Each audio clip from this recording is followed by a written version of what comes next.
Hi, Isaac Hyman, High Flyer Digital here. Hope you're doing well and your day's going great.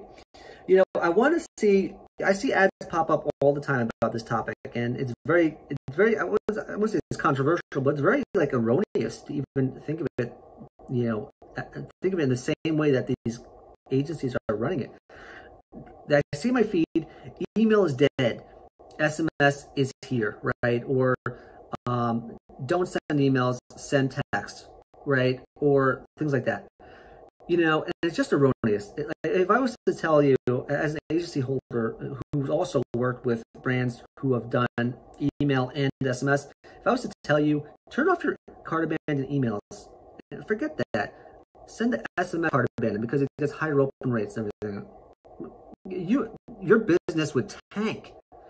The reason is because, number one, some customers prefer email, some customers prefer SMS. It's as simple as that.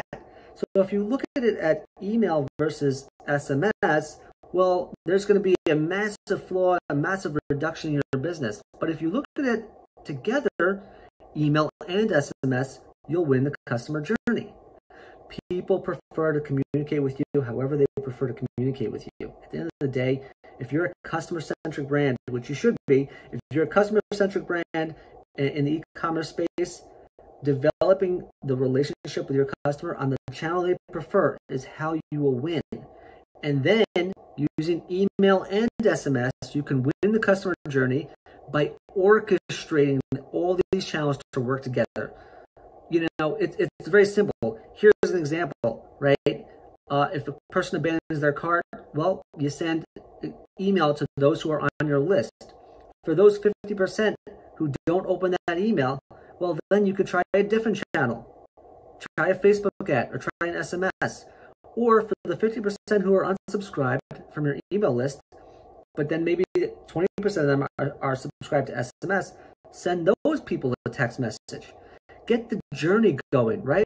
First pass goes to email because it's a free channel.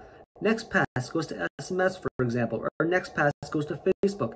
That journey will allow you to excel allow the customer to not get overwhelmed with all this communication, and at the same time, it will allow you to measure the incrementality that every channel adds to the equation.